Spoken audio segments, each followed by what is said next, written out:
न मेरा है, ये हिंदुस्तान सबका है। जो नदियां मिल गई इसमें वो दिखलाई नहीं देती, महासागर बनाने में मगर एहसान सबका है।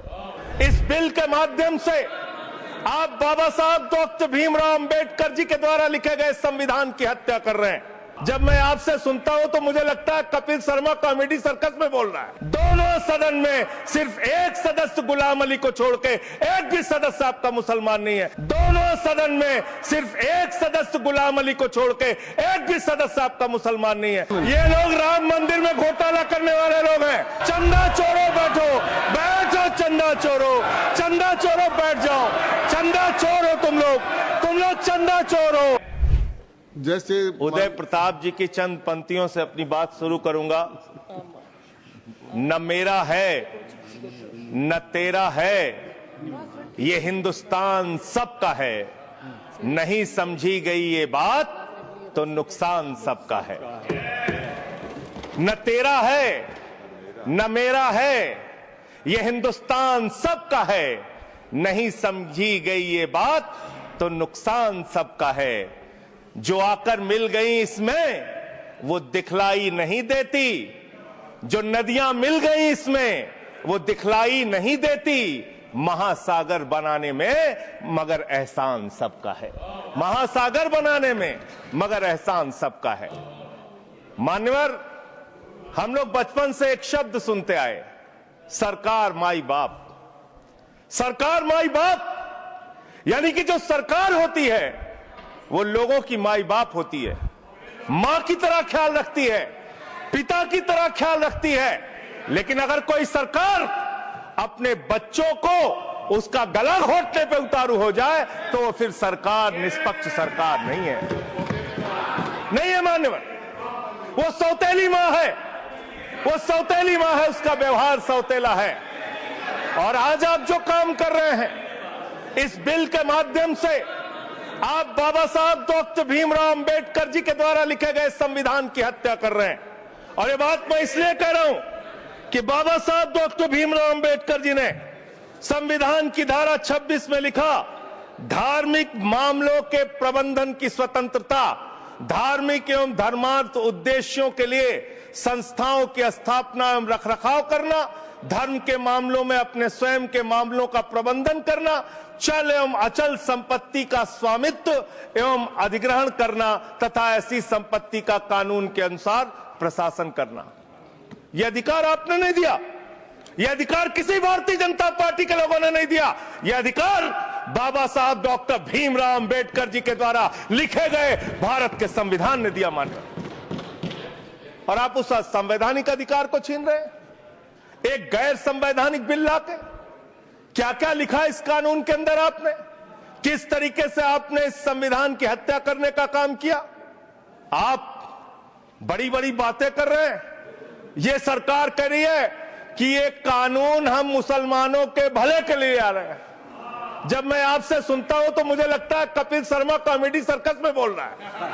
आप मुसलमानों का भला कर रहे हैं, आप मुसलमानों का भला कर रहे हैं। दोनों सदन में एक भी सदस्य, दोनों सदन में सिर्फ एक सदस्य गुलाम अली को छोड़ के एक भी सदस्य आपका मुसलमान नहीं है। आप मुसलमानों का भला कर रहे हैं, आप मुसलमानों का भला कर रहे हैं। पूरी सरकार में एक मंत्री आपका मुसलमान नहीं है, आप मुसलमानों का भला कर रहे हैं। दो नेता अपने घरों में आपने बैठा दिया, मुख्तार अब्बास नकवी, शाहनवाज हुसैन, दोनों की राजनीति आपने खत्म कर दी। आप मुसलमानों का भला कर रहे हैं, आप मुसलमानों का भला कर रहे हैं, आप मुसलमानों का भला कर रहे हैं। अरे सुनना सीखो पहले। मानवर, मैं इनके इस कानून में क्या क्या लिखा हुआ है, क्या क्या कहा है इन्होंने। बैठ जाएं कृपया, गुलाम अली जी बैठ जाएं। धार्मिक संपत्तियों को ये बिल कब्जा करने की नापाक कोशिश है। इतनी और धार्मिक संपत्तियों को सदन में इतनी कब्जा करने के लिए सदन में इतनी शांति है कि आराम से आप बोलोगे तो आराम से बोल रहा हूं सर। हाँ। आप बैठे हैं तो आपको देख के वैसे ही आराम आ जाता है। आपको देख के मैं वैसे ही आराम में रहता हूं सर। आप जब है आपका संरक्षण है तो आराम से ही बोल रहा हूं। बोलिए। मान्यवर, मान्यवर, धार्मिक संपत्तियों को कब्जा करने की एक कोशिश है। इसलिए इस बिल पर न हिंदू को खुश होना चाहिए, न सिख को खुश होना चाहिए, न ईसाई को खुश होना चाहिए, न जैन को खुश होना चाहिए, न बौद्ध को खुश होना चाहिए, क्योंकि नंबर सबका आएगा। और आज वक्फ की संपत्तियां कब्जा करके आप अपने दोस्तों को देंगे, कल गुरुद्वारे की संपत्तियां कब्जा करके आप अपने दोस्तों को देंगे, फिर चर्चों की संपत्तियां कब्जा करके आप अपने दोस्तों को देंगे, फिर बौद्धों की संपत्तियां कब्जा करके आप अपने दोस्तों को देंगे, फिर जैनों की संपत्तियां कब्जा करके आप अपने दोस्तों को देंगे, फिर मंदिरों की जमीनें कब्जा करके आप अपने दोस्तों को देंगे। आप तो वो लोग हैं जिन्होंने प्रभु श्री राम के मंदिर में भी घोटाला किया। मान्यवर, प्रभु श्री राम के मंदिर के जमीन में घोटाला किया।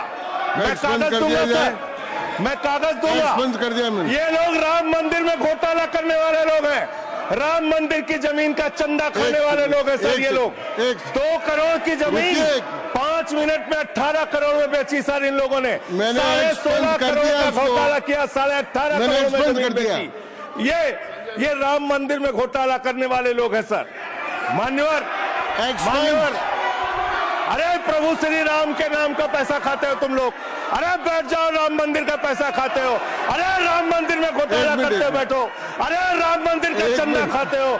अरे चंदा चोरो बैठो, चंदा चोरो बैठो, चंदा चोरो बैठो, बैठो चंदा चोरो, चंदा चोरो बैठ जाओ। चंदा चोरो तुम लोग चंदा चोरो, चंदा चोरो तुम लोग, चंदा चोरो, चंदा चोरो, चंदा चोरो बैठो। 1 मिनट को प्लीज। चंदा चोरो बैठो। सभापति महोदय, Shri Gajendra Singh ji. Sir, I am not dealing sir, I am not dealing. सदस्य ने चंदा चोरी किया इन्होंने, राम का पैसा खाया करने वाले राम का पैसा खाया सर इन्होंने। राम मंदिर का विषय, राम मंदिर में चंदा चोरी किया इन्होंने। चंदा चोर है सर ये लोग। इन्होंने प्रभु श्री राम का चंदा खाया। कृपया बैठ जाए। चंदा चोरी किया सर। कृपया बैठ जाए। राम मंदिर के संबंध में सर राम मंदिर के संबंध में कहे गए सभी शब्दों को मैं कार्रवाई से निकाल रहा हूं, कार्रवाई से निकाल दिए। 2 करोड़ की जमीन 18.5 करोड़ में खरीदी इन लोगों ने। 2 करोड़ की जमीन अयोध्या में 18.5 करोड़ में खरीदी। मान्यवर, मेरा टाइम बचाया जा सर। मान्यवर, टाइम पॉज कीजिए सर, टाइम पॉज कीजिए, बैठाइए इनको। Point of order, yes allow sir. I am not dealing sir. Point of order, Bhupendra Yadav please sit down.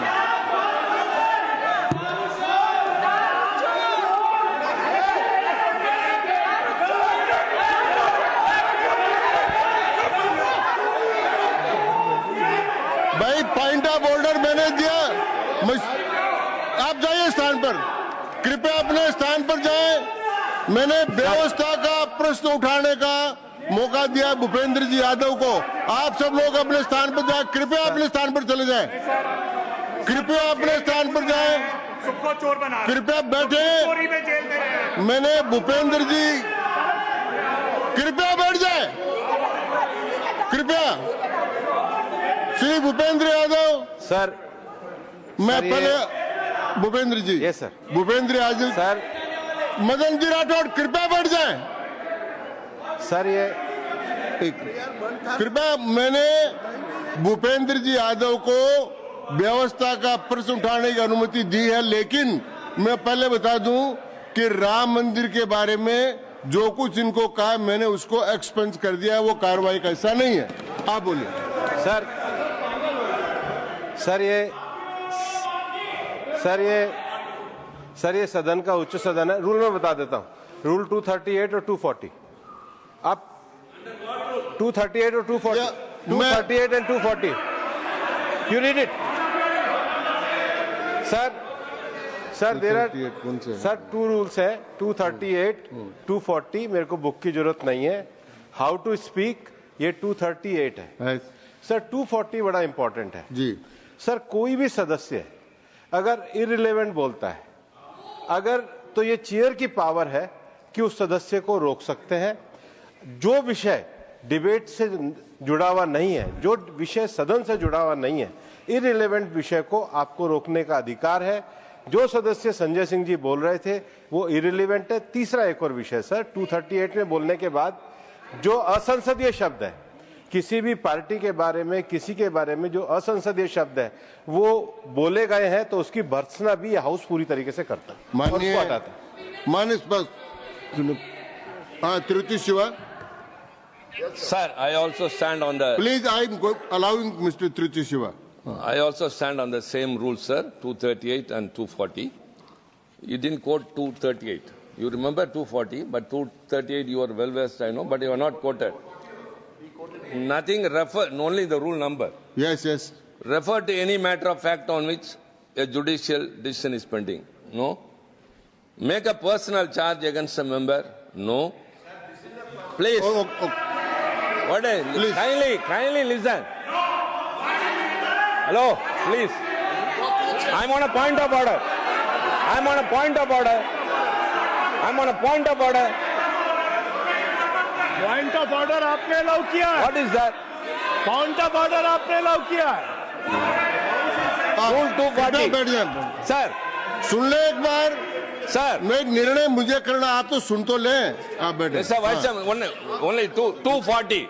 240 which is मैंने quoted, दोनों sir. 238, Sir, sir. 240 दोनों देख लिए। Please, sir. हाँ। Rule 240 says, the chairman, after having called the attention of the council to the conduct of a member who persists in irrelevance or in tedious repetition, you didn't call, sir.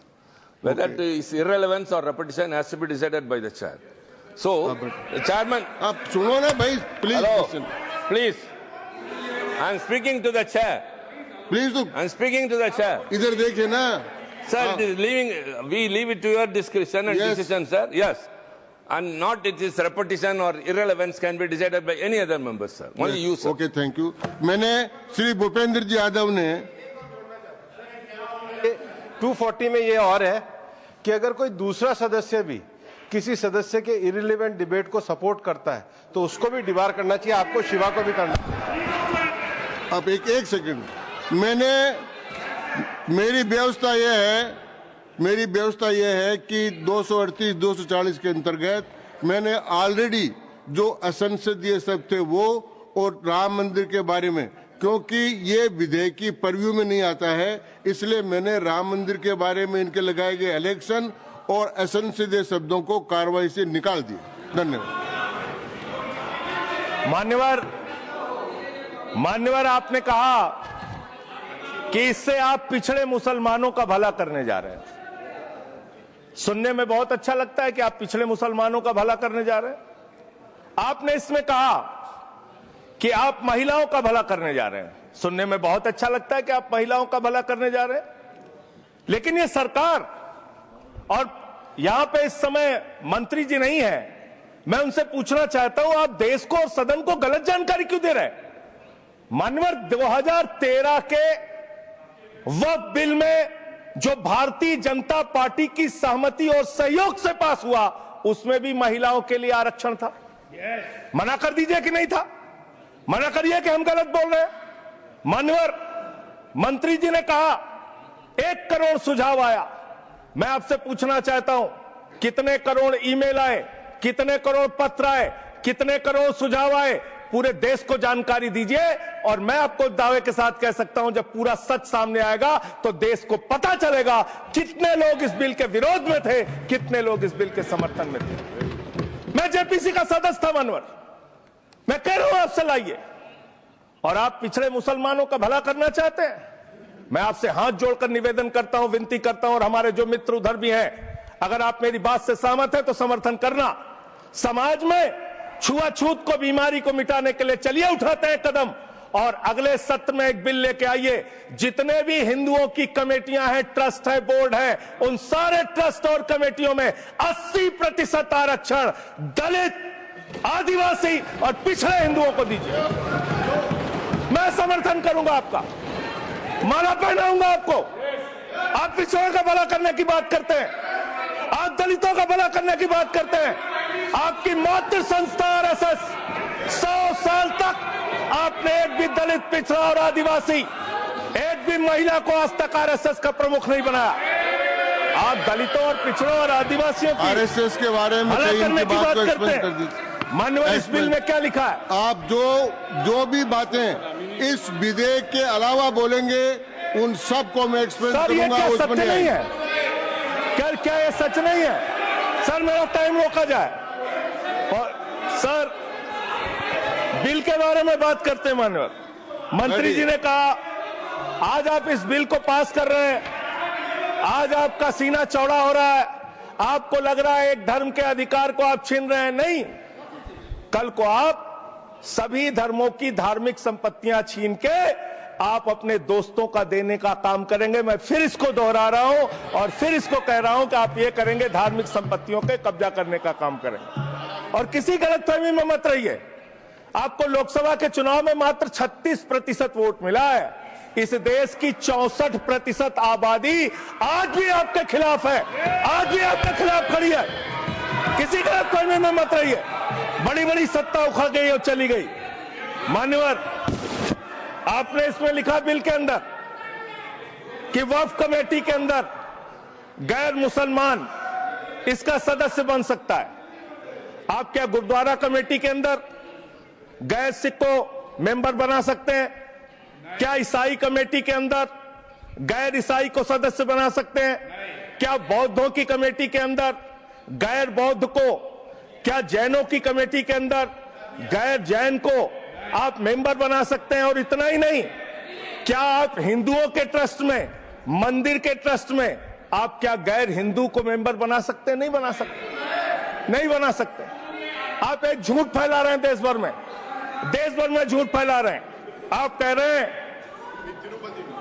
रहे हैं ये मैं पढ़ रहा हूं राम मंदिर का, सर, राम मंदिर ट्रस्ट। झूठ शब्द असंसदीय है, जो असंसदीय शब्द है उनको निकाल दीजिए। सत्य से परे, सत्य से परे। सर, ये प्रभु श्री राम के मंदिर का ट्रस्ट, मैं इसका समर्थन करता हूं। नहीं, आप सर, मैं इसका समर्थन कर रहा हूं। ये सब्जेक्ट नहीं है सर, समर्थन कर रहा हूं। सुन तो लीजिए, आप कहे से नहीं सुनूंगा। डिस्ट्रिक्ट मजिस्ट्रेट प्रोसीडिंग में नहीं आएगा। सर, मेरी बात तो बिल्कुल नहीं आएगा। सर, मेरी बात सुन लीजिए। घनश्याम जी प्लीज, चेयरमैन साहब, district magistrate of Ayodhya will be ex officio trustee who will be a practising Hindu. If the DM is not Hindu, then additional district magistrate will be an ex officio member of the trust. हम इसका समर्थन करते हैं। Sir, Hindu धर्म के trust में हिंदू को member होना चाहिए, आपने लिखा, हम इसका समर्थन करते हैं। लेकिन आप दूसरे धर्मों के ऊपर कह रहे हैं। कल को आप गुरुद्वारा कमेटियों में कहेंगे सिख नहीं, दूसरे धर्म के लोग इसमें आएंगे।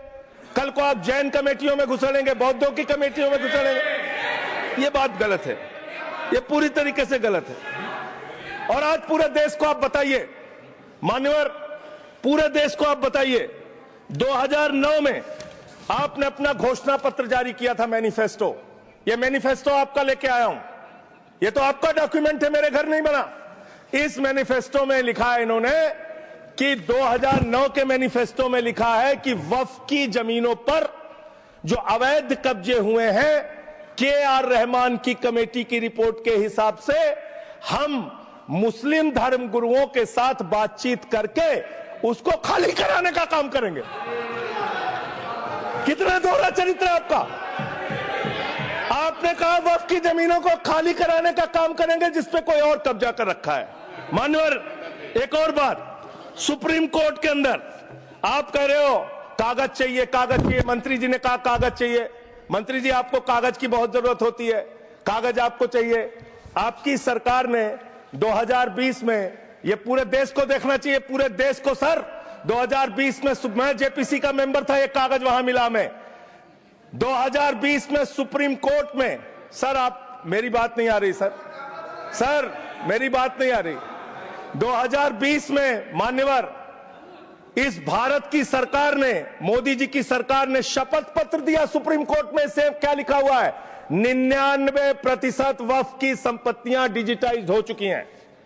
मुख्तार अब्बास नकवी साहब आपके मंत्री थे, उनका बयान है 100% वक्फ की संपत्तियां डिजिटाइज हो चुकी हैं। तो जब आप सारी संपत्तियां डिजिटाइज कर चुके हैं, सब कुछ ऑनलाइन कर चुके हैं वामसी पोर्टल में, सारे कागजात जांच चुके हैं, तो क्या आप फसाद कराने के लिए फिर से कागज मांग रहे हैं? फसाद कराने के लिए आप फसाद कराने के लिए कागज मांग रहे हैं? आप फसाद कराने वाले हिंदू हैं, हम सौहार्द फैलाने वाले हिंदू हैं। यह बुनियादी फर्क है, यह बुनियादी फर्क है आप में। आप देश भर में फसाद, नफरत, लड़ाई, झगड़ा कराने का काम करते हैं। मान्यवर, मैं अंत में आप लोगों से सिर्फ एक ही बात कहना चाहता हूं कि आज सच्चर कमेटी की रिपोर्ट की बात कही गई और कहा गया 12,000 करोड़ की आमदनी हो सकती थी। एक सुझाव मैं पूरे सदन की तरफ से इस सरकार को देना चाहता हूं। 12,000 करोड़ की आमदनी की चिंता है वक्फ की, करोड़ों मुसलमानों की चिंता है आपको। एक अपने दोस्त को पकड़ के लाइए, नीरव मोदी को 20,000 करोड़ वसूलिए, 12,000 करोड़ वक्फ को दीजिए, 8,000 करोड़ अपने पास रखिए। 8,000 करोड़ का आपको मुनाफा होगा, 12,000 करोड़ वक्फ को दे दीजिए, करोड़ों मुसलमानों का भला हो जाएगा। मान्यवर, अंतिम बात कह के आपने कहा सच्चर कमेटी की रिपोर्ट से 12,000 करोड़ की आमदनी की बात कही गई है। अर्ध सत्य मत बोलिए, पूरा सत्य बोला कीजिए। सुविधाजनक सत्य मत बोलिए, पूरा सच बोला कीजिए। मंत्री जी, इसमें लिखा हुआ है सच्चर कमेटी की रिपोर्ट में कि भारत की सरकार ने, राज्यों की सरकार ने अलग अलग राज्यों में अलग अलग जगहों पे 365 वक्फ की संपत्तियां कब्जा कर रखी हैं। आप उसके बारे में नहीं बताते, आप अर्ध सत्य बोलते हैं। मैं तो जेपीसी का मेंबर रहा हूं, मुझे सब पता है। तो इसलिए मान्यवर, आप फैला रहे हैं झूठ, ट्रिब्यूनल के फैसले, बस खत्म सर, खत्म। असत्य, सत्य से परे मान्यवर, सत्य से परे मान्यवर। ट्रिब्यूनल के लिए आप कह रहे हैं उसको अपील नहीं की जा सकती। हाई कोर्ट का फैसला ट्रिब्यूनल के फैसले के खिलाफ आया है, सुप्रीम कोर्ट का फैसला ट्रिब्यूनल के फैसले के खिलाफ आया है। आपने कहा 5 साल का प्रैक्टिसिंग मुस्लिम होना चाहिए। कैसे प्रैक्टिसिंग मुस्लिम तय करेंगे सर? आप क्या मुसलमानों के घर में सीसीटीवी का कैमरा लगाएंगे? कौन नमाज पढ़ रहा है, कौन नमाज नहीं पढ़ रहा है, कौन मुसलमान है, कौन मुसलमान नहीं है? आपने मान्यवर ऐसे प्रावधान इसमें रखे हैं जो बड़े अजीब हैं, जो अपने आप में ये बताते हैं कि आपकी मंशा सिर्फ देश में झगड़ा कराने की है, नफरत फैलाने की है, फसाद कराने की है। आपकी मंशा कहीं भी मुसलमानों का या किसी वर्ग का भला करने की नहीं है। बस एक अंतिम बात कह के अपनी बात समाप्त करूंगा। ये काम आपने देश के अंदर बहुत अच्छा शुरू कर दिया। आप एक काम करते हैं, देखो मुसलमानों को ठीक कर रहा हूं, दूसरी तरफ महंगाई बढ़ रही है, नुकसान हिंदुओं का। 94 लाख करोड़ रुपए शेयर बाजार में डूब रहा है, नुकसान हिंदुओं का। 11 लाख बच्चे स्कूलों से बाहर निकल गए, नुकसान हिंदुओं का। तो मुसलमानों को ठीक करने के नाम पर आप नुकसान देश के करोड़ों हिंदुओं का भी कर रहे हैं। इसलिए ये सब बातें करके देश में आप नफरत फैला के ये सब झगड़े फसाद के काम मत कीजिए। और अंत में आपसे एक ही बात कहना चाहता हूं, अभी भी वो मौका है इस बिल को जो गैर संवैधानिक है, जो बाबा साहब के संविधान के खिलाफ है, इसको वापस लीजिए। धन्यवाद माननीय श्री दूंगा ही। संजय सिंह जी को मैं जवाब देना चाहता हूं, सबको जवाब देंगे, लेकिन समस्या ये है, माननीय मंत्री जी को हस्तक्षेप करने का अधिकार है। जब मैं when I reply to everybody, please. मैं सबको जवाब दूंगा। मैं सिर्फ इतना ही कह रहा हूं कि संजय सिंह इतना तर्कहीन बात करते हैं, जवाब देने के लिए जगह भी नहीं है। वो पॉइंटलेस बात करता है, बिल से संबंधित नहीं, इधर उधर का बात करता है। पॉइंट में बात कीजिए, मैं जवाब दूंगा बाद में। श्री येरम वेंकट सुब्बा रेड्डी।